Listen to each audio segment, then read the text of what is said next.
자, 보시죠. 185쪽 글자리죠. 오늘 하여튼 이제 윤동주하고 아마 오늘 윤동주하고 저기 어디야 조지훈 그 생명파 거기까지만 좀 하도록 하겠습니다. 윤동주는 185쪽에 보면 나오죠. 일단 그 개관을 보면 일제 말기 저항신이고 암흑기에 별로 불려왔다 이렇게 나왔죠. 그래서 기독교 정신, 뭐 테마의 윤리성. 테마라는 건 이제 주제라는 뜻이 주제. 주제를 우리가 이제 테마란 말 많이 쓰거든요. 그래서 테마의 윤리성 이렇죠. 주제가 윤리적인 걸 많이 강조한다는 뜻이고요. 그다음에 내면과 관련된 작품의 관련성, 작가론적 측면. 그러니까 윤동주는 백석의 시를 필사했다 이런 이야기 들어요.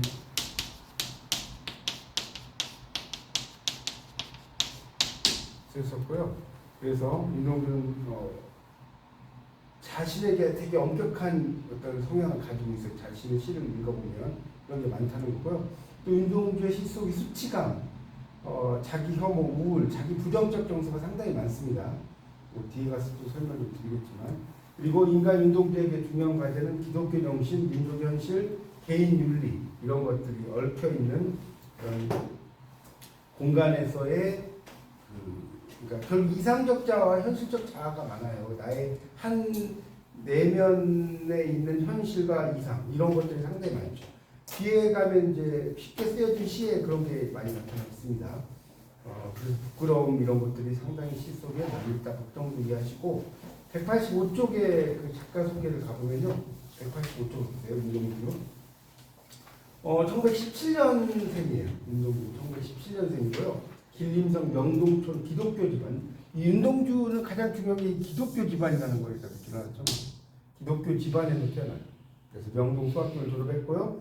또 은진중학교 평양 숭실중학교를 다니다가 신사참배 거부 학교가 폐교가 되니까 광명학원에 옮겨서 중학교를 졸업을 했고 그 밑으로 이제 쭉 가면 다시 이제 숭실중학교에 가서 또 공부를 했고요. 동시도 많이 발표합니다. 중학교. 그러다가 이제 밑에는 건너뛰고요. 그러다가 이제 연희전문, 지금 연세대학교예요. 신촌에 연세대학교 있잖아요. 그 전문이 연희전문인데 거기 문과라고 써놨는데 정확히 말하면 영문과예요. 영문과. 영문학과에 말합니다. 그래서 2학년부터 조선일보에 신문을 막 쓰게 돼요. 이런 것들을 쓰고 되고 그 다음에 3학년 때 또 이런 작품을 써요. 여기 보면 이제 병원이라는 작품 보이죠? 팔복, 위로, 병원. 그래서 원래 윤동주의 그 유고 시집을 병원이라고 하려고 했어요. 처음에는. 그러다가 이제 나중에 어떤 시대적인 상황에 맞게 하늘과 바람과 별과 시로 바꾼 거죠. 1941년에 십자가 또 다른 고향 별에는 밤 서시. 그러니까 이 윤동주에서 가장 중요한 시기가 언제냐면 1941년이에요. 25세 때. 이때 대부분의 작품들을 쓰게 됩니다. 그리고 이제 뭐 정병욱과 친교를 맺었고 이화여전 군의 협성교에 다니면서 영어 성서도 공부했다 이런 말도 나오고 있습니다. 그 여러분이 그 동주라는 영화를 다 보셨나요? 영화 중에 동주 영화 안 보셨어요? 한 번도? 동주라는 영화가 있어요. 동주라는 영화를 꼭 한번 보세요. 이걸 보시면 윤동주의 어떤 상황이라든가 이 강하늘이 윤동주 연기를 되게 잘했어요. 이게 흥행하지는 못했는데 흑백 영화를 해서 나오긴 했는데 윤동주의 어떤 전기적인 사실 이런 것들이 되게 잘 나타나 있습니다. 그러면 꼭 보세요. 국문과 다니는데 동주를 안 보시면 말이 안 됩니다. 넷플릭스에서 보는데요. 네, 그러니까 넷플릭스에서 한번 꼭 보세요. 동주를 보시면 오늘 윤동주 다 배울 거니까. 그리고 이제 태평양 전쟁에 이제 41년 12월 3개월 앞당겨 시행되었던 졸업식을 이제 기념을 해서 여기 나오죠. 19편의 시고를 모은 시집 하늘과 바람과 별과 시를 출간하려고 했지만 시국 문제를 염려한 스승 이양하 교수의 권유로 3부의 시고집만 만들어서 이렇게 3명이 나눠 가죠. 근데 윤동주는 일찍 죽잖아요. 옥사했잖아요. 그래서 정병욱이 보관하고 있던 한 부가 기적적으로 살아남아서 그 정병욱이 집에 이렇게 바닥 밑에다가 모르게 일제에서 이제 가져갈 수 있잖아요. 그러니까 모르게 이렇게 숨겨놨다는 거예요. 그걸 나중에 이제 해방 후에 이제 이렇게 해서 된 거죠. 그래서 하늘과 바람과 별과 시의 모태가 됐다고 나옵니다. 그리고 이제 참회록을 국내 시절 마지막 작품으로 쓴 후에 일본 유학을 떠난 윤동주가. 그래서 42년에 도쿄에 있는 미션스쿨 리쿄대 영문과에 또 입학을 해요. 그래서 입학 후에 창작한 시편들을 보아. 이게 되게 재밌는 게 뭐냐면 윤동주가 영문학과를 졸업을 했잖아요. 근데 다시 일본에서 또 영문학과를 갔는지 이게 좀 미스테리예요. 보통 학부를 졸업하면 대학원을 가잖아요. 그렇죠? 교수님도. 예? 교수님. 아니 저는 대학원을 졸업하고 그냥 여기서 학부를 한 거고 이거는 또 다른 문제죠. 그러니까 영문학과 입학을 해서 이제 이렇게 여러 개를 쓰는데 윤동주 작품들이 정말 멋진 시 한 편을 고르라고 하면 여러분 보통 서시라고 하잖아요. 서시. 오늘 두 작가만 해도 할 게 너무 많아가지고 할 수 있을지 모르겠어요. 윤동주 서시라는 작품에 원래 이 제목이 있을까 없을까요? 없어요. 여기 하늘 죽는 날까지 하늘 우러러 한 점 부끄러움이 없기를 입새이는 바람에도 나는 괴로워했다. 이거 아시죠? 다? 예. 근데 이게 서시라는 제목이 없어요. 그냥 나중에 유고 시집을 만들면서 이제 막 이걸 대표하는 시를 제목을 쓰려고 보니까 서시가 좋겠다. 그래서 서시라고 쓴 거지 윤동주가 서시라고 쓴 게 아니에요. 이거 오해하시는 분이 많을 것 같아요. 제가 말씀을 드립니다. 그래서 이제 리쿄대에 가가지고 뭐 여러 개 작품을 썼는데 쉽게 쓰여진 시. 그 다음에 나중에 또 10월달에 이 교토에 있는 도시샤, 그러니까 한자로는 동지사대학이에요. 영문과에 또 가요. 오래 있지를 못했죠. 동지사대 영문과에 가서 또 있다가 이제 결국은 감옥에서 후쿠오카 형무소에서 복역을 하다가 그렇죠. 여기 이제 고종사촌 송몽규가 주동자로 지목이 돼요 일본에. 그래서 이 송몽규하고 연계돼가지고 신문을 받다가 이제 그 후쿠오카 형무소에서 복역하다가 이제 일본에서 이제 아시다시피 이렇게 뭡니까 사람을 대상으로 해서 마루타란 말 들어보셨죠? 예. 그런 마루타로 죽어요. 막 이렇게 주사를 막 이상한 걸 넣어가지고 그렇게 해서 죽어요. 되게 일찍 죽어요. 그 윤동주 보면 30이 안 돼서 죽죠. 왜냐면 17년생인데 45년에 죽었어요. 생각해보세요. 17년생이니까 뭐 몇 살 됩니까? 한 26, 7 정도밖에 안 되죠. 그 정도에 30도 안 돼서 여기 나오죠. 그래서 정체 미상의 주사를 받고 있었던 점 그거 찾으셨죠? 45년 2월 사망했다 밑에 찾았어요? 예. 186조. 그러니까 결국 일본의 마루타로 죽게 됩니다. 어떻게 보면 고의로 죽였다라고 해도 과언이 아니죠. 그렇죠. 네, 그렇게 이해하시면 될 것 같고요. 윤동주가 되게 건장한 청년이었어요. 그리고 해방 후에 그 윤동주의 존재가 알려진 게 중앙지를 통해서였고 여기 쉽게 쓰여진 시 이게 아주 유명한 작품입니다. 그렇게 알면 되고요. 윤동주는 이제 좀 나온 김에 조금 더 부연 설명을 좀 할게요. 윤동주에서 정리를 좀 하자면 자 이렇게 좀 필기 좀 하시죠. 1917년 있고 그 다음에 1938년에서 41년 그 다음에 1942년에서 43년 마지막으로 1943년에서 45년 이렇게 이제 윤동주의 생애를 요약할 수가 있는데 자 17년은 당연히 아까 이야기했던 중국 길림성에서 출생합니다. 길림성 자 여기서 출생을 했고요. 그 다음에 연희전문에 재학을 해요. 연세대학교 전신이에요. 그래서 실제로 여러분 연세대학교에 가보면요 윤동주 시비가 있어요. 들어보셨어요? 몰라요? 윤동주 시비가 연세대학교에 있어요 실제로. 그러니까 여러분 나중에 뭐죠? 많이 다니셔야 돼요. 그 다음에 일본 유학을 고르고 그 다음에 수감과 복역을 하는 거죠. 하다가 이제 사망을 하는 거죠. 이렇게 인생을 간단하게 정리할 수가 있어요. 윤동주의 삶을 정리하라 하면 이렇게 정리할 수 있어요. 연세대가 옛날에는 연희 네, 연희 전문이라고 했죠. 이화여대도 이화여전이라고 했죠. 옛날 전문 이렇게라고 이 표현을 썼어요. 그렇게 이해하시면 됩니다. 전문이라고 해서 무슨 뭐 전문대학은 아니고 옛날에는 그냥 그렇게 표현한 거예요. 무슨 전문 이런 식으로. 그러니까 이걸 전문적으로 공부한다 이거죠. 요즘 전문대학하고 조금 느낌이 달라요. 그래서 거기 그 187쪽을 보세요. 여기 보면 윤동주가 사숙하고 있던 한국 그 시단의 대부 정지용이 하늘과 바람과 별과 시 선문에 이렇게 써요. 보세요. 무시무시한 고독 속에서 죽었구나. 29세가 되도록 시도 발표하여 본 적도 없이. 윤동주는 실제적으로 자기가 시를 발표한 건 아니에요. 그 유고 시집을 딴 사람이 한 거잖아, 맞죠? 그리고 일제강점기에 날뛰던 부일이라고 하는 거는 친일하고 똑같아, 친일. 일제 아부했다 이 말이에요. 그걸 부일이라고 해요, 부일이 친일하고 똑같다고. 문사놈들의 글이 다시 보아 침을 빼앗을 것뿐이나 무명 이름이 없는 윤동주가 부끄럽지 않고 슬프고 아름답기에 한이 없는 시를 남기지 않았나? 시와 시인은 이러한 것이다. 이렇게 써놨죠. 그래서 윤동주 시인은 이렇게 그런 어떤 시를 씁니다. 그러니까 윤동주의 시 자체가 이 암흑기의 별이라고까지 이야기해요. 거기 나오죠. 거기 188쪽의 세 번째 줄에 보면 존망의 위기에 놓여있던 한국 정신사를 지켜낸 암흑기의 별, 한국인에게 가장 많은 사랑을 받는 영원한 청년 시인 윤동주의 신화가 이렇게 시작되었다. 이런 말을 하고 있습니다. 그 정도로 이해하시면 될 것 같아요. 자, 이제 가장 중요한 게 작품 세계라고 제가 말씀드렸어요. 윤동주의 중요한 게 작품 세계인데 동시에 있었다. 거기 밑에 보면 이렇게 나왔죠. 그의 시세계의 출발점이자 세계 전반을 지배한 시적 상상력의 기반은 동시에다 동그라미 쳐. 동시. 어린아이의 시라는 소리예요. 그래서 아동기에 쓰는 것이 정상이지만 나이가 많은 어른들도 동시를 많이 써요.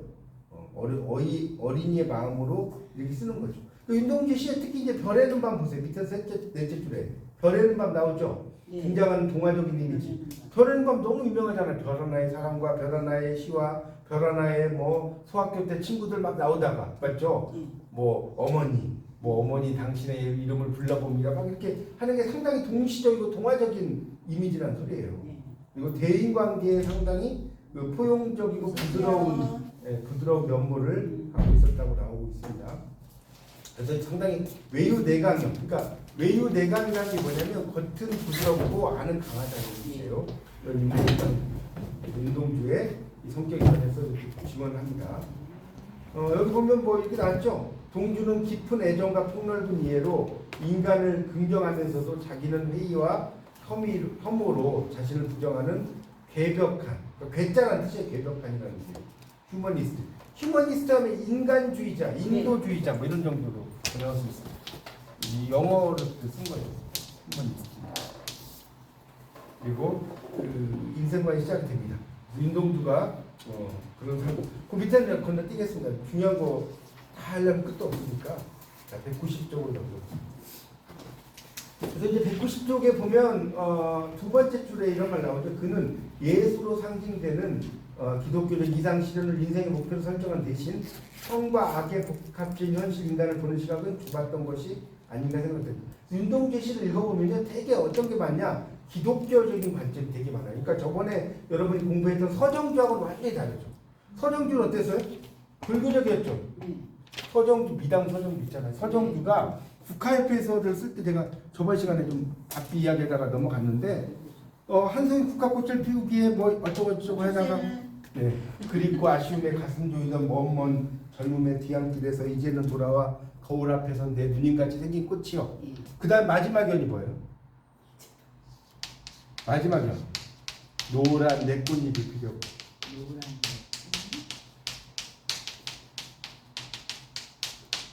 간밤에 무서워서 소리 내리고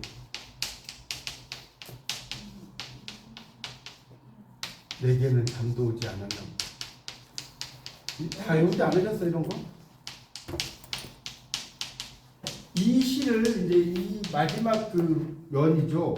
이거를 쓰는데 몇 년 걸린 줄 알아요? 이 미당 서정주가 1년 걸려요.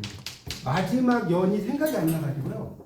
계속 고민하다가 어느 날 이제 그 새벽에 딱 일어나니까 이 서리가 이렇게 비칠 때 국화라는 길잖아요. 그때 이제 너무 멋있죠. 그렇죠. 무서리가 내리고 나서 이제 근데 그 소리가 뭐예요?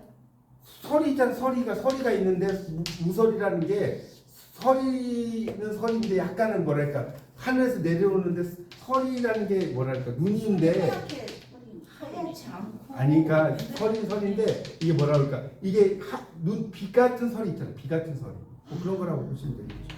그래서 이런 게 내리고 잠도 오지 않았나 보다는데 이거 쓰는데 1년 걸린다. 이 서정주 같은 사람이 바로 썼을 것 같죠.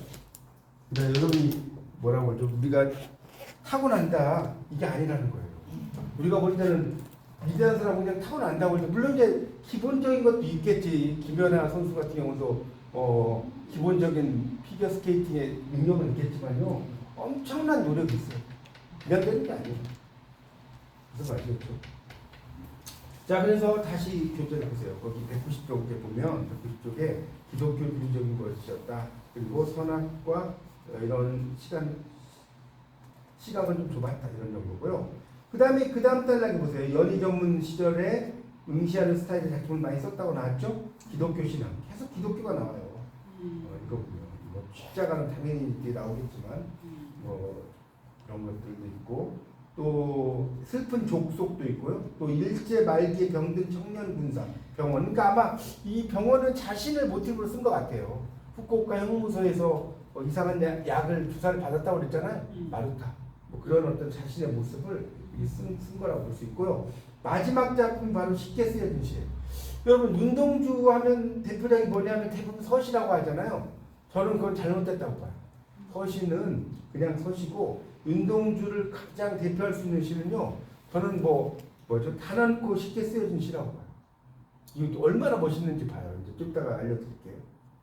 그래서 연희전문학교 시절에 그 내적 분야 갈등이 이어지고 있어요. 이게 일본 유학 시절에 써요. 이게 우리나라에 쓴 게 아니에요.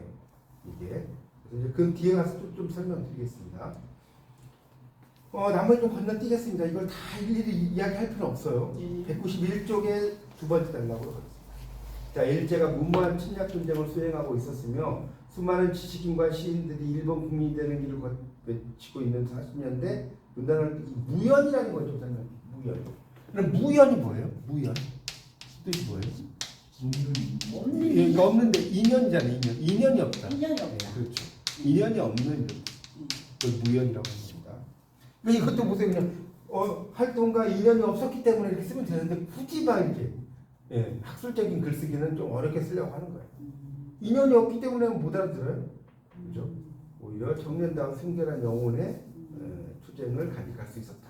근데 여러분 재밌는 거는 보세요. 밑에 하늘과 바람과 별과 시라고 이렇게 나왔는데 이 윤동주가 쓴 글씨인데 되게 예쁘게 쓰죠. 여자보다 더 잘 쓰지 않나요? 윤동주가 글씨가요. 원고도 옛날 이런 원고지에다 썼죠. 요즘 이런 원고지도 있지 않아요? 없죠. 요즘 원고지 있는 것도 막 버리는 판에 그렇죠. 자, 이런 원고지에다가 안녕하세요. 이쁘게 글을 썼습니다.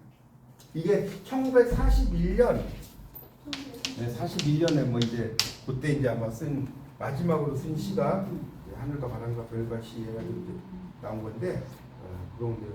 근데 윤동주 조금 설명할 게 있어요. 윤동주 할 얘기가 되게 많아요. 필기 좀 하세요. 지금 192쪽에다가 좀 쓰시면 돼요. 192쪽에다가 윤동주는 국내 시절이 있고 국외 시절이 있어요. 아까도 좀 필기한테 설명드렸죠. 국외 시절이 있는데 일단 국내 시절은 어때요? 이 윤동주는 되게 이 두 가지의 가능성이 있는데 하나는 1번이 어떻게요? 죄의식, 우울, 고독, 그다음에 수치감, 슬픔, 자기염리. 근데 상당히 좀 부정적인 이미지가 많죠. 들어보니까. 근데 이제 이것과 반대적인 게 뭐냐면 아까 동시를 잘 쓴다고 그랬잖아요. 동시적인 천진성. 그 다음에 기독교 집안이라고 그랬잖아요. 청교도적인 윤리관. 그 다음에 민족주의자로서의 면모. 이런 것이 있어요. 그래서 이 두 개가 충돌하는 거예요. 누가? 윤동주. 여기까지 이해가죠? 뭔 말인지? 네. 이런 이 죄의식, 우울, 고독, 수치감, 슬픔, 자기연민이라는 약간 부정적인 감정과 동시적인 천진성, 청교도적 윤리관, 민족주의자로서의 면모가 있는데 이 두 개가 상충해. 윤동주 시를 읽어보면.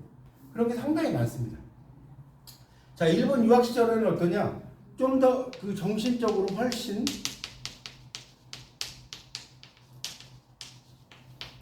더 성숙한 단계. 시가 성숙해져요. 그리고 내적 고뇌와 갈등을 해결하는 방법이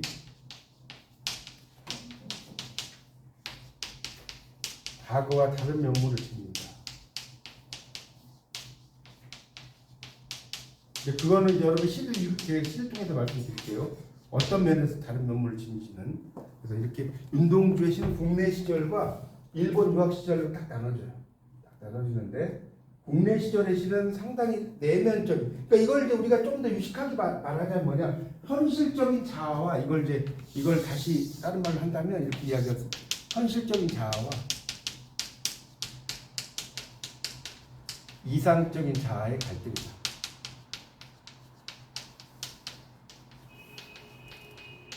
이렇게 이야기할 수가 있습니다. 자, 어렵지 않죠? 자, 현실적인 자아와 이상적인 자아의 갈등. 그리고 가지고 얘기를 하는 거죠. 자, 그렇게 한 다음에 이제 작품을 가지고 이야기를 하겠습니다. 여기에는 서시라는 작품하고요, 그 다음에 십자가라는 작품하고, 그 다음에 쉽게 쓰여진 시, 세 작품이 나와 있어요. 세 작품. 윤동주 씨는 이거 말고도 엄청 많이 있어요. 근데 세 작품을 가지고 이야기를 합니다. 하나씩 설명을 좀 하도록 하겠습니다. 윤동주 씨는요 되게 쉬워요. 다른 시들보다. 여러분 뭐 백석의 시 같은 거 보면 되게 말이 어렵죠. 말이 어려운데 윤동주 시가 되게 쉽게 쓰여졌어요. 되게 어렵게 쓰여진 게 별로 없습니다.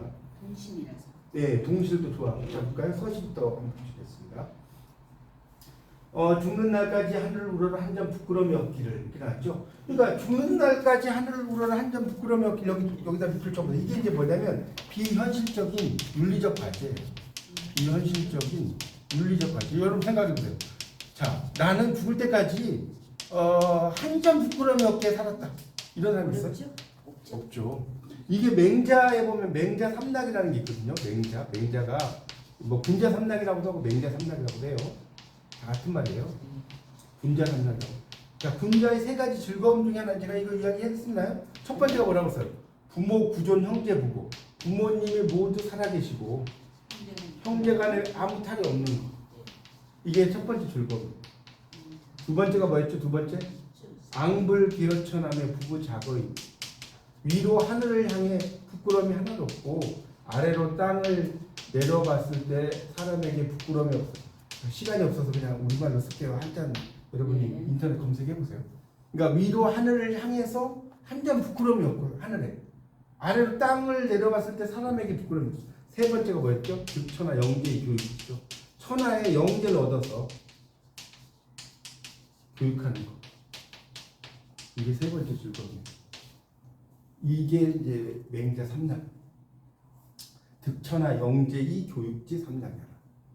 멋진 말이죠. 네. 첫 번째는 부모님이 모두 살아계시고 형제간에 별탈이 없는 거. 이게 쉽지 않죠. 여러분 지금 부모님 다 살아계신 분 계세요? 두 분 다? 없으시죠? 형제간에 별탈 없는 것도 나보다 먼저 돌아가시는 분들도 있잖아요. 젊어서. 그 다음에 이게 쉬워요? 앙불기어천 부부자고요? 네? 이거 쉬워요? 어렵죠? 어렵잖아요. 앙불 기어주는 거. 아까 했잖아요. 위로 하늘을 우러러 하늘에 한 점 부끄러움이 없고 땅을 내려다 봤을 때 사람에게 부끄러움이 없는 거. 세 번째가 영재 얻어서 교육하는 거. 이거라고 나오죠. 여기서는 이제 자, 이해 가져온 말이지? 네네. 그래서 입새에 있는 바람이라는 거, 입새에 있는 바람을 어떻게 이야기하냐, 써놓으세요. 밑줄처럼. 입새에 있는 바람은 뭐냐면 일상에 존재하는 무수한 자극. 그래서 일상에 존재하는 무수한 자극, 아주 많은 자극, 아주 작은 입새에 있는 바람에서 괴로워했구나. 윤동주가 되게 기독교적인 거 이해가세요? 준엄한 윤리의식 좀 알겠어요? 뭔 말인지? 네네. 거기에도 괴로워했다는 거예요. 자, 별, 윤동주 씨 별이 많이 나오는데 별은 뭐냐? 천상의 세계에서 빛을 발하잖아요. 여러분 별은 어때요? 천상의 세계에서 빛을 발하죠? 맞잖아요. 천상의 세계에서 빛을 발하면서 지상의 존재들이 나가야 할 길을 밝혀주는 존재. 다시 한번 이야기할게요. 천상의 세계에서 빛을 발하면서, 우리말이니까 쓸 수 있겠죠? 지상의 존재들이 나아가야 할 길을 밝혀주는 존재. 이게 바로 별이에요. 쓰셨죠? 천상의 세계에서 빛을 발하면서 지상의 존재들이 나아가야 할 길을 뭐다? 밝혀주는 존재가 별이에요. 여러분 그래서 시를 쓸 때 별을 주제로 이렇게 쓰는 시인들 되게 많습니다. 이거 왜냐면 별이 왜 멋있냐면 뭐 번데는 별빛이라 이런 것도 나오잖아요. 조지훈 시에도 나오지만 별이 나오잖아. 뭐 별을 노래하는 마음으로 뭐 또 물 먹은 별 나오죠. 별이 엄청나게 나온다는 시 읽어보면 별이 안 나오면 시가 아니에요. 그 정도로 별이 많이 나와요. 그래서 나한테 주어진 그러니까 결국 나한테 주어진 길은 뭐겠어요? 독립운동가로서의 길이죠. 밑줄 쳐보세요. 나한테 주어진 길은 물론 시인으로서의 길이기도 하지만 여기서 독립운동가로서의 길도 될 수 있는 거예요. 오늘 밤에도 별이 바람에 스치운다. 여기서 별은 뭐냐면 보통 비평가들의 평으로는 이 별은 독립을 위한 몸부림이라고 평가를 해요. 별. 바람은 뭐냐? 일제의 잔혹한 현실, 일제하에 잔혹한 현실. 그걸 그렇게 표현해요. 그러니까 우리가 아무리 노력을 해도 장난이 아니었죠. 예. 제가 뭐 말 안 해도 여러분이 아실 정도로 일제의 잔혹한 현실 속에서 힘들었다는 거죠. 그 옛날에 보면 그 뭡니까 그 별을 할 때 엄청나게 많은 게 유관순 같은 경우는 이렇게 손톱 발톱 있잖아요. 이런 걸 다 이렇게 뭐라 그러죠? 다 뽑아버려요. 아예 그것도 기본이고 유관순 님도 정말 맞아준 거고 그 다음에 이렇게 뭐죠? 뭔가 잔혹한 짓. 네, 전역한 집 중에서 전 정말 가서 놀랬던 게 군산이었나 갔는데 이게 이제 그 사람을 이렇게 세워요. 이런 거 보셨어요? 사람을 세워놓고 여기다가 이렇게 이제 이렇게 문이 있어 문이 있는데 여기를 잠궈버린다.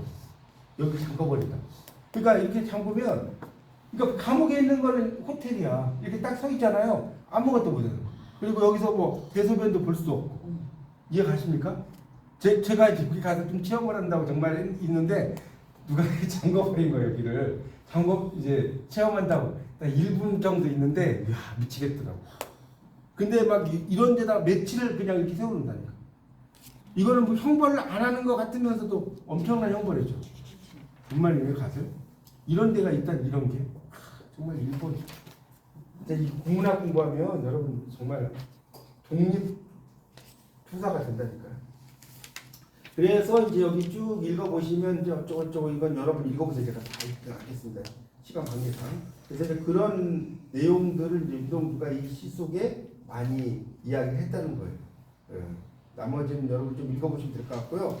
여기만 좀 볼게요. 195쪽에 마지막 단락을 보세요. 195쪽의 마지막 단락에 윤동주가 서시에서 보여준 의지의 세계는 물론 그것 자체로 아름답다. 보통 사람이 품기 어려운 자 서원. 여러분 서원이 뭐예요? 서원이 뭘까요? 조선시대. 뭐라고? 조선시대 서원이요? 서원이 아니라 이 서자는 맹세할 서자예요. 원할 원자예요. 도산서원 그런 서원이 아니고 맹세하고 원한다는 뜻이에요. 그래서 여러분이 국문학을 공부할 때는 한자를 알아야 돼요. 그게 되게 좋아요. 여러분이 나는 국문학과를 다닌다면 최소한 한자 2급 최소한이에요. 최소 좀 더 잘하면 한자 1급 정도. 저는 한자 1급, 2급 다 땄어요. 근데 그 정도는 알아야 돼. 그러니까 2급이 한 2천자, 1급이 4천자. 뭐 이제 그 위에 뭐 훈장 뭐 이런 건 만자 정도 알면 더 좋은 거고. 그 정도 아셔야지 여러분이 공부할 때 유리합니다. 그래서 바람 이런 세계라는 거고요. 서원이라는 것을 넘겨보세요. 열매를 입증될 때 참 의미를 가진다. 그리고 이제 바로 십자가 가는 거예요. 이것도 엄청나게 윤동주의 멋진 시입니다. 윤동주는 아까도 이야기했죠. 독실한 기독교 신자라고 그랬잖아요. 볼까요? 바로 쫓아오던 햇빛. 이게 아주 또 유명한 표현인데 이 쫓아오던 햇빛 밑줄 쫙 쳐놓으세요. 이게 뭐냐? 쫓아오던 햇빛 밑줄 쫙. 윤동주의 양심 속에 깊이 자리하고 있는 또 다른 윤동주. 필기 안 해도 되겠죠? 말로 해도 윤동주의 양심 속에 깊이 자리하고 있는 또 다른 윤동주를 가리켜요. 뭐가? 쫓아오는 햇빛이. 자, 여기까지 어렵지 않죠? 따라오겠죠? 제가 아까 이야기했잖아요. 윤동주는 이상적 자아와 현실적 자아의 대립이 많다고 그랬죠. 지금 교회당 꼭대기 십자가에 걸렸고. 자, 십자가 네모치세요. 윤동주에서 여러분 십자가에서 정말 중요한 게 뭐냐면 뭐가 중요할까요? 네? 지금 고난주간이잖아. 고난주간. 고난 십자가가 두 개가 나와. 여기도 나오고 이번 일요일이 부활절이죠. 아 저도 그래서 막 요즘 다니고 있는데 무슨 저녁 때 월화수목금 제가 월화수목 다 갔어. 오늘도 또 저녁에 갈 건데 이게 이제 막 전 주간에 막 이렇게 기도도 막 하잖아요. 근데 하여튼 십자가 두 개가 나올 거예요. 어디 나오냐면 세 번째 줄에 십자가 내문쳐 봐요. 세 번째 줄에. 그다음 밑에서 세 번째 줄도 십자가 나오죠. 이거 엄청 중요합니다. 왜 중요하냐면 자 내문쳤죠. 예. 자 여기 있는 십자가는 뭘 의미해요, 여러분? 무슨 상징? 응? 고난 아니 고난 상징인데 시적인 표현으로 제도적 상징이에요. 그럼 마지막에 있는 십자가는 뭘까요?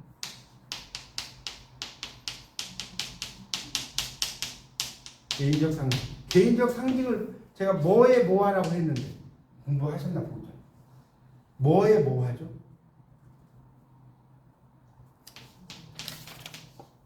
상징에 이거 안 썼어요 제가?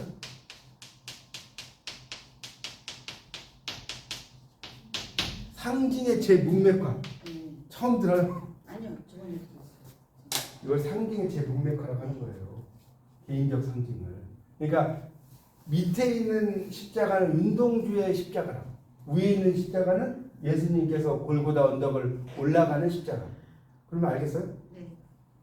자, 그래서 이 운동주의 그 십자가 걸렸다는 거, 이 십자가는 구원의 상징. 뭐 그런 이야기, 죽음과 사랑, 뭐 순환의 장소도 맞죠? 골고다 언덕 올라가는 제도적 상징이에요. 자, 점탑이 저렇게 높은데 어떻게 올라갈 수 있을까요? 종소리 동그라미 적었어요. 종소리. 종소리는 뭘 의미하느냐? 종소리. 신이 인간에게 보내는 가르침의 음성적 상징. 거기 종소리 있잖아요. 종소리. 동그라미 적었어요. 신이 인간에게 보내는 가르침의 음성적 상징이다. 그러니까 이게 종소리가 요즘 뭐 종소리가 있는 교회가 없죠. 시골 아니면. 근데 종소리가 그래요. 신이 인간에게 보내는 가르침의 음성적 상징. 요즘은 없어졌어요. 그러니까 요즘 없는데 요즘은 시골에 가면 있겠죠. 예. 시골이나 이런 데 가면. 그래서 요즘엔 또 그렇게 하면 민원 들어가니까 옛날하고 다르잖아요. 그래서 종소리도 들려오지 않는데 휘파람이나 불며 소송거리다가 괴로웠던 사나이 행복한 예수 그리스도에게서 자 이게 아주 중요한데요. 이 표현이 왜 중요하냐면 봐요. 괴로웠던 사나이다 밑줄 쫙 쳐보세요. 이거는 인간적인 면모. 여러분 예수 그리스도는 두 가지가 있죠. 1번의 의미는 인간적인 면모가 있어. 맞죠? 하나님이 성부 마리아에게 동정녀 마리아에게 나서 본디오 빌라도에게 고난을 받사 십자가에 못 박혀 죽으시고 이렇게 나오잖아요. 그러니까 그 인간적인 면모가 있죠. 하나님의 아들, 그러니까 신의 아들도 되지만 인간으로서 존재. 그 다음에 행복한 예수 그리스도, 이거는 신적인 존재예요. 예수님은 인간적인 면모와 신적인 면모를 같이 가지고 계신 분이에요. 맞죠? 맞아요, 틀려요? 맞죠? 그처럼. 자, 그 다음에 처럼 다음에 뭐가 생겼더냐? 나에게도가 생겼었어. 나에게도가 생겨야 된다. 나에게도 십자가가 허락된다. 이게 빠졌어. 이게 빠진 거예요. 그럼 이 십자가는 아까 이야기했죠? 개인적 상징이라고. 그러니까 나에게도 십자가가 허락된다면 모가지를 들이고 꽃처럼 피어나는 피를 어두워가는 하늘 밑에 조용히 흘리겠습니다. 자, 이게 저도 이제 방송을 좀 들어봤는데 이 이야기는 안 하시더라고요. 자, 모가지를 들이고 꽃처럼 피어나는 피를 어두워가는 하늘 밑에 조용히 흘리겠습니다. 이걸 무슨 이미지라고 할까요? 이걸 이런 거를 무슨 이미지라는 표현이 있어. 우리 문학에서. 이게 뭐라고 하냐면 희생양 이미지라고 해요. 희생양을 영어로 스케이프고트라고 하는데 사람 대신에 양을 죽이는 거 이런 거 들어보셨죠? 네. 희생양이라는 희생양이라는 이걸 희생양 이미지라고 하는 거예요. 그러니까 내가 독립을 위해서 이렇게 죽어도 좋습니다. 뭐 이런 이야기죠. 이거는 이육사라는 시, 그러니까 이대 저항신 이육사의 광야에 보면 여러분 이육사의 광야라는 시 아세요? 네. 광야의 그럼 끝부분이 어떻게 끝나요? 어떻게 시작해요? 지금 눈 내리고 매화 향기 홀로 아득하니 내 여기 가난한 노래의 씨를 뿌려라. 다시 천국의 뒤에 백만 타고 오는 초입이 있어 이 광야에서 목 놓아 부르게 하리라. 이 정도 여러분 다 하셔야 돼요. 기본적으로. 거기에 보면 내 여기 가난한 노래의 씨를 뿌려라 이런 말 나와요. 내 여기 가난한 노래의 시를 뿌려.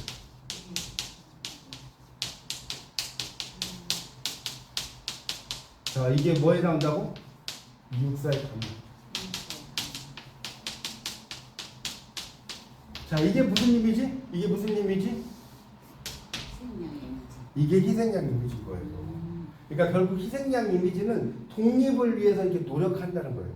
근데 이제 중요한 건 뭐냐면 이육사가 노골적이죠. 이육사의 표현하고 윤동주의 표현 봐보세요. 이육사가 훨씬 더 노골적으로 써요. 그러니까 무슨 소리냐면 윤동주는 둘 다 저항신이지만 되게 노골적으로 남성적이에요. 투사적이고 이렇게 쓰고 윤동주는 약간 여성적이에요. 그리고 좀 이따 윤동주에 좀 더 설명을 하겠습니다. 하여튼 그래요. 그래서 십자가 허락된다면 이렇게 하겠습니다. 라는 표현으로 쓴 시입니다. 그 뒤에 뭐 이제 여러 가지 표현들 여러분 읽어보세요. 제가 뭐 그것까지 읽을 필요는 없을 것 같고요. 윤동주의 시들이 그런 그 의미를 가지고 있다는 걸 알아두시면 될 것 같고, 자, 우리 198쪽 좀 더 표현을 읽어보시죠. 198쪽에 마지막 단락에 윤동주에게 예수는 괴로웠던 사나이 즉 인간으로서의 면모도 지닌 존재다. 그렇죠? 사나이 예수는 같은 고통 속에 있는 치밀한 존재 이런 이야기를 하고 있습니다. 자, 그 다음에 이제 오른쪽에 보면 십자가 허락된다면 이라는 표현이 있다고 그랬죠? 네 번째 줄 보세요. 199쪽. 그래서 이 마태복음에 보면 인간의 그대의 십자가를 지니고 나를 따라오라 이런 표현도 있다는 거예요. 그렇죠? 그러니까 십자가를 지니고 그러니까 이런 실제로 감당할 각오와 능력이 없는 자에게 무서운 의미를 지닌 말이다. 이게 나오죠. 윤동주는 자신과 같이 불성실한 신앙인에게도 무섭고도 커다란 기회가 온다면 이라고 단서를 산 셈입니다. 그러니까 십자가라는 것 자체가 허락된다 이런 표현은 어떻게 보면 어떤 표현이에요? 낮고 겸손한 표현이에요. 보통 사람 예수의 십자가가 아니고 나에게 십자가 허락된다는 의미는 그렇게 이해하시면 될 것 같아요. 자, 그리고 이제 그 199쪽의 마지막 이거 제가 금방 이야기해서 무슨 의미지? 모가지를 드리고 있잖아요. 무슨 의미지? 희생양. 희생양. 자, 그래서 보세요. 자신의 목을 베어 역사 앞에 바치겠다는 이 무섭고 결정적인 신앙 고백을 하는 자리에서도 피를 혼자 조용히 흘리겠노라 라고 해요. 그러니까 이해하시죠? 내 목에 있는 뭐 피를 뿌려가지고 광야에 뿌리겠습니다. 이게 아니죠. 엄마님 이해가요? 상당히 여성적인 의미를 쓰고 있어요. 되게 윤동주와 이육사는 완전히 시의 세계가 달라요. 그렇게 이해하시면 될 것 같고요. 남들이 지켜보는 앞에서 십자가에 매달 자격도 없는 인간이라는 자의식이다. 나오고 있습니다. 그래서 윤동주의 시를, 자, 여기는 안 나오는데, 윤동주의 시의 그 특징, 시의 세계를 한마디로 한다면 뭐라고 할까요? 여러분, 윤동주의 시의 세계를 한마디로 써라. 뭐라고 쓰시겠어요? 윤동주의 시의 세계. 응?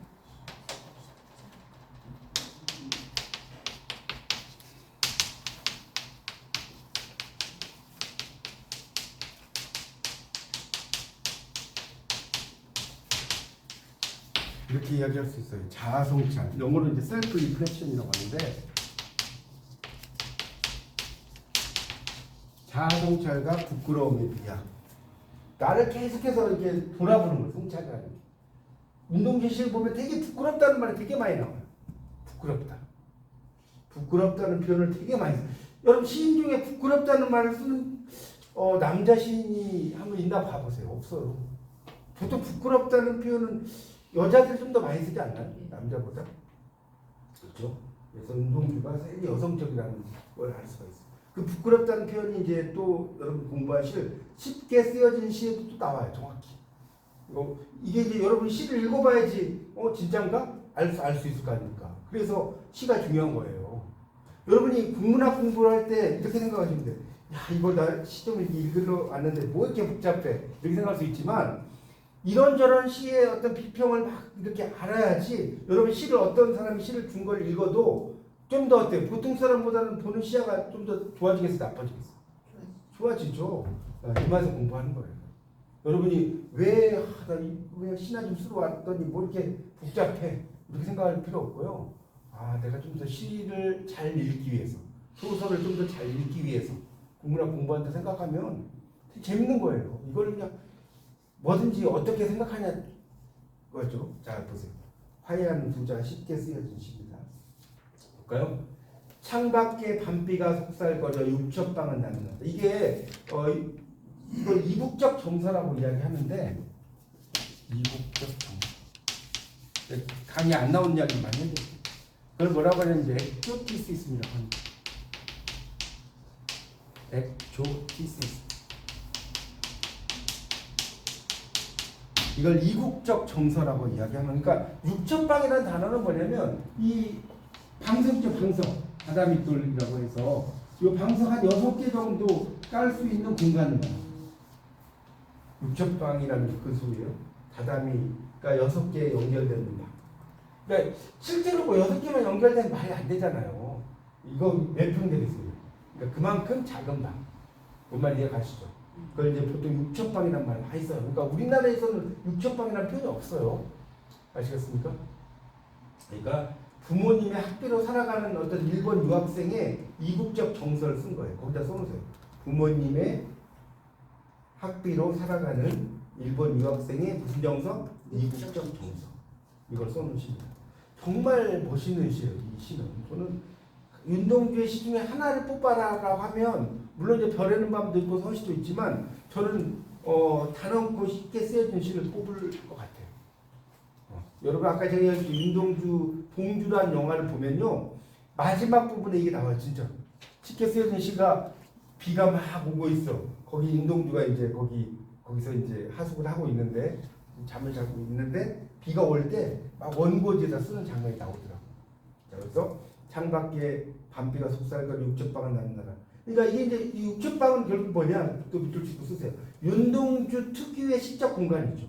윤동주 특유의 시적 공간. 윤동주는 이 방이라고 하는 게 뭐냐면 다른 사람으로부터 방해를 받지 않는 공간의 이미지가 강해요. 내적 성찰이 강한 시인이기 때문에 시인이란 슬픈 천명인 줄 알면서도 하늘이 내려준 명이라는 뜻이야. 천명. 한 줄 시를 적어볼까? 땀내와 사랑내 포근히 풍긴 보내주신 학비 봉투를 받아.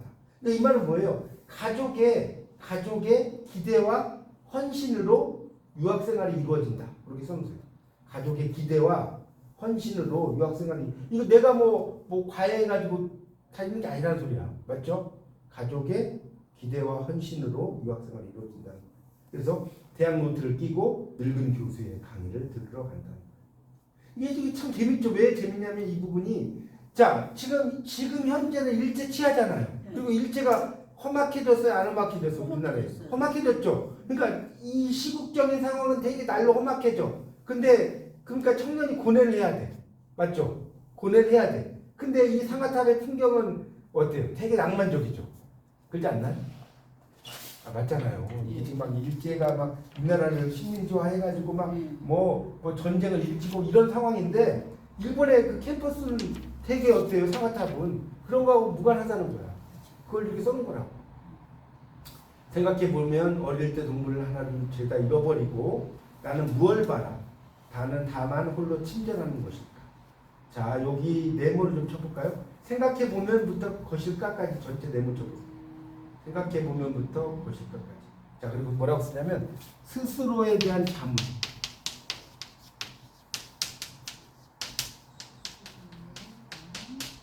스스로 물어본다고. 자문.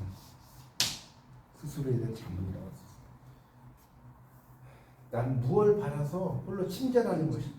이 침전이라고 하는 것은 이렇게 내가 무엇을 바라서 이렇게 침전이라는 게 약간 이제 가라앉는다는 의미죠. 그러니까 내가 그런 것에 대해서 막 천착하고 깊이 파고 들어가고 이런 것일까 이런 뜻이에요. 인생은 살기 어렵다는데 시가 이렇게 쉽게 씌어지는 것은 부끄러운 일이다.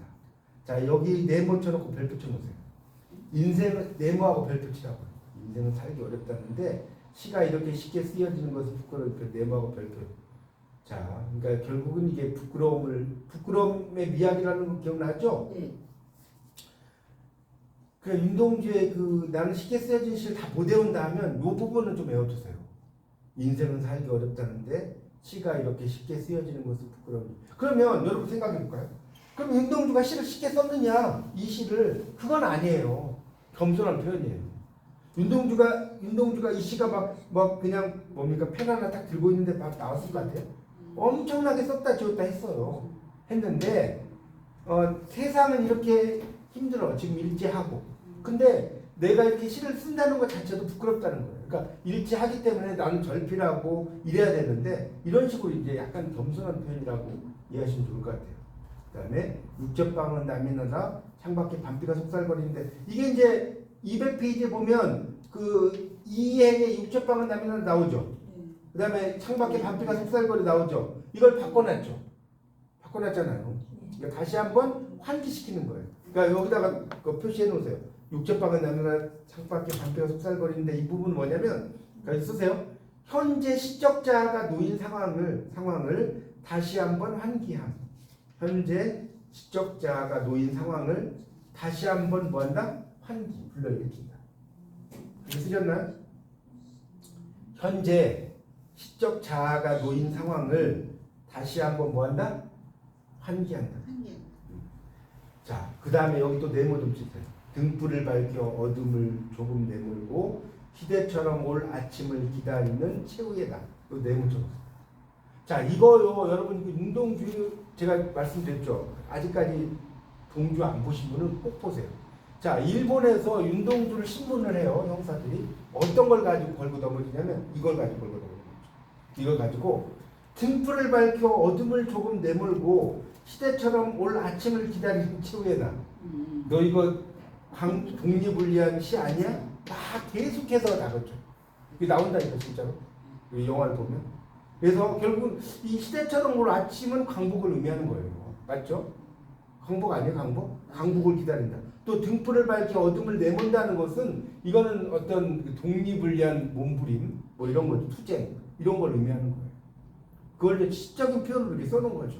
근데 그것을 어떤 이미지로 이야기했느냐? 빛의 이미지, 빛, 라이트, 빛의 이미지를 이야기하는 거예요. 자, 그리고 마지막에 나는 나에게 적은 손을 내밀어 눈물과 위안으로 잡는 최초의 학수인데 이거는 결국 뭡니까? 그렇게 써놓으세요. 이 부분은 뭐냐면 두 자의 화해, 두 자의 화해. 거기 마지막 연애요. 두 자의 화해. 근데 이거는 어떤 이제 두 자의 화해 좀 더 북중 설명하자면 이상적 자아가 현실적 자아를 보듬어 안고 감. 이렇게 써요. 이상적 자아가 현실적 자아를 보듬어 안고 가는 거예요. 그러니까 나는 나에게 손을 내밀어 눈물과 위안으로 잡는 최초. 그러니까 이런 이야기도 더 쉽게 이야기하자면 현재 상황은 힘들지만 아마 미래의 상황에서는 우리가 광복을 할 거라는 것을 이렇게 표현한 것이고, 그 다음에 또 하나 시대처럼 올 아침을 기다리는 최후의 날. 여기다 밑줄 쳐놓으세요. 그 위에 있잖아. 시대처럼 올 아침을 기다리는. 이거는 뭐냐면 새로운 시대가 오고 말 것을 믿는 새로운 날. 거기서 그렇게 쓰라고요. 새로운 시대가 오고 말 것을 믿는 새로운 날. 그럼 새로운 시대가 뭐라고요? 독립. 광복이 되는 거예요. 자, 윤동주는 1945년 8월에 광복이었잖아요. 1945년 8월에 광복인데 그걸 보지 못하고 186쪽 다시 보세요. 186쪽 풀어보시라고요. 밑에서 일곱째 줄 1945년 몇 월에 사망했다고 나와요? 2월에 사망했어요. 그러니까 불과 한 6개월 정도 남겨두고 죽게 돼요. 후쿠오카 형무소에서 아까 말씀드렸죠. 이 마루타는 누구예요? 마루타. 그러니까 생체 실험 대상. 근데 생체 실험 대상이었지만 뭐 이상한 약을 이제 집어넣어서 죽인 거죠. 어떻게 보면. 그렇죠. 네, 그렇게 보면. 그러니까 이육사는 여기서 죽고 또 윤동주 일본에서 죽고 이육사는 중국에서 죽어요. 중국에서 북경의 형무소에서. 이 두 명의 이 저항시들이 옥사예요. 옥사. 아주 쓸쓸하게 이렇게 죽게 됩니다. 그래서 거기 볼까요? 거기 201쪽 밑에 보면 리교대 문과 시절 도쿄 어느 교회 2층 하숙방에서 썼다는 작품이고, 자, 육접방이란 아까 얘기했죠? 다담이, 이 다담이 첩자예요. 6장이 깔린 방이에요. 그래서 학생의 경우 6첩짜리는 4첩방짜리 방 한 칸을 월세로 빌려서 하는 것이 일반적인 중고생활 방식이었다. 이런 거 나오죠? 일본의 목조가하고 벽이 얇고 창문이 커서 소음과 빗소리가 잘 들린대요. 네. 책상, 일본에서 사셔보셨어요? 아니요. 들었어요. 들었어요. 예. 그러니까 지진 그래서 때문에 나무로만. 그러니까 이 밤빛 소리가 방 안을 채우고, 우리나라는 되게 이중창 막 이게 샷이 참 네. 좋아갖고 참 우리나라 좋은 나라야. 그렇죠? 발코니 창딱 닫아놓으면 뭐 오는지 안 오는지 모르겠어. 그런 걸 이야기하는 거예요. 그러니까 그때의 시를 썼고 여러분들 어때요? 지금 읽어보시니까 상당히 운동주의 상황이 그리고 이제 여기 보면 또 여기 좀 읽어보죠. 나는 무얼 바라 홀로 침전하는 것일까? 일본 유학생활은 의미가 없는 것일까? 자 이때 보면 진경제가 실시간 나타났죠. 그 다음에 동남아 파푸아뉴기니를 손에 넣고 승승장구하는 일본이 태평양 전쟁의 향방을 결정하는 미드웨이 해전을 치르기 직전인 해예요. 십자가이를 가기로 또 원했던 운동주를 둘러싸고 있는 곳은 제국대학에 들어가 출세하기를 원하는 집안의 기대, 날로 험하게 가는 시국, 징병을 피해 출세의 길을 가고 있는 부끄러운 자화상. 그러니까 부모님들은 운동주가 이렇게 문학 공부하기를 바라지 않았고요. 이 법 쪽에 이런 쪽으로 가기 원했어요. 근데 운동주는 그걸 포기했죠. 그런 걸 보시면 될 것 같고요. 그 다음에 203쪽에 보면 이제 아까 이건 이야기했어요. 뭐 피초 약수 이런 거는 여러분 읽어보시도록 하십시오. 자, 넘겨보세요. 넘겨보시면 204쪽에 그 마지막 단락을 볼게요. 운동주가 모든 죽어가는 걸 사랑해야지. 이거 서시에 나오는 이야기죠. 라고 다짐한 것은 7개월 전의 일이었다. 모든 죽어가는 것들이 지상의 존재죠. 지상적 존재들의 속성이 무지와 어리석음과 죽음이라면 사랑해야 하는 운동주가 해야 할 일이 그 존재들을 용서하는 일이다. 이런 이야기를 하고 있습니다.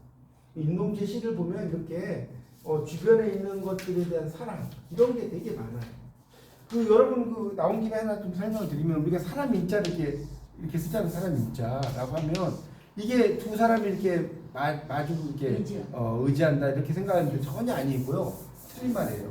이거는 사람이 주변에 있는 모든 것들에 이렇게 뭐랄까요 고개를 숙이는 모습이에요. 이 사람 인자가 이게 이제 갑골문에 보면 저도 이제 대학원에서 한문학을 좀 공부를 했는데 갑골문의 대가한테 배운 이야기예요.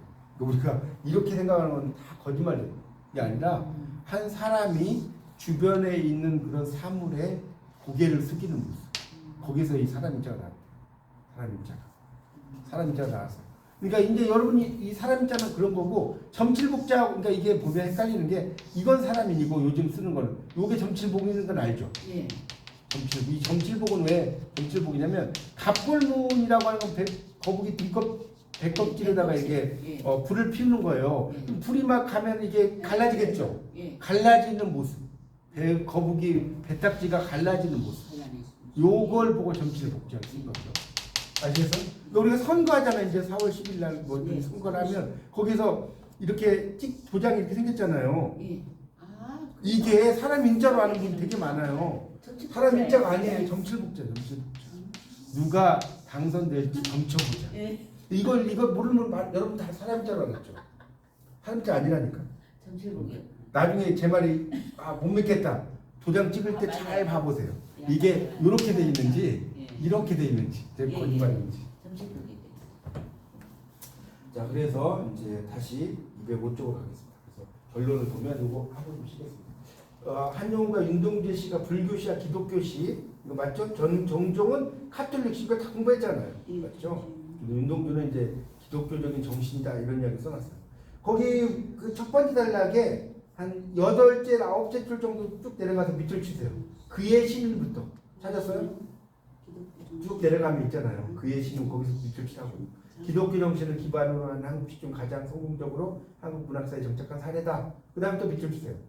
그의 신은 기독교계와 세속 문단 사이의 벽을 가볍게 허물었을 뿐 아니라 사상과 세대와 국정을 초월하는 호응을 이끌어내는 힘을 보여주었다. 여기까지. 몇 페이지예요? 205페이지. 나 4페이지에서 계속 찾은. 205페이지 결론 부분 있잖아요. 205페이지 결론에 한 8, 9째 줄 정도 있잖아요. 그의 신은부터 보여주었다까지 밑줄 치라고요. 이게 중요합니다. 그리고 마지막 세 번째는 뭐예요? 아마추어리즘에서 출발했지만 수준 높은 근대시의 조건을 만들었다. 자 그리고 좀 내려가다 보면 내성이란 말이 있을 거예요. 있나요? 윤리적 내성 있잖아. 내성할 때 내자는 안 내자죠. 네. 성자는 무슨 성자예요? 성자. 성자 몰라요? 이 살필 성자잖아요. 살필 성자. 살필 성자라고. 이게 생으로 읽을 때는 무슨 생자예요? 생으로 읽어요. 발음. 이걸 생으로 읽을 때는 써놓으세요. 생략할 생, 살필 성. 이거 중요해 되게. 이게 성으로도 있고 생으로도 읽는다니까. 근데 생략할 때 이걸 쓰는 거야. 생략할 때. 알겠죠? 생략한다. 이거 이 내성. 그러니까 내성은 뭐예요? 내성을 네 글자로 쓰시오. 내성을 네 글자로 써라. 뭐예요? 아까 금방 했는데. 같은 말이에요. 같은 말. 그래서 한국식 근대시의 시상 사상적 형상적 영역을 확대 심화했다 이렇게 볼 수 있어요. 예, 좀 쉬었다가 그 박목월부터 시작해서 세 명의 총독파 시인을 공부하도록 하겠습니다.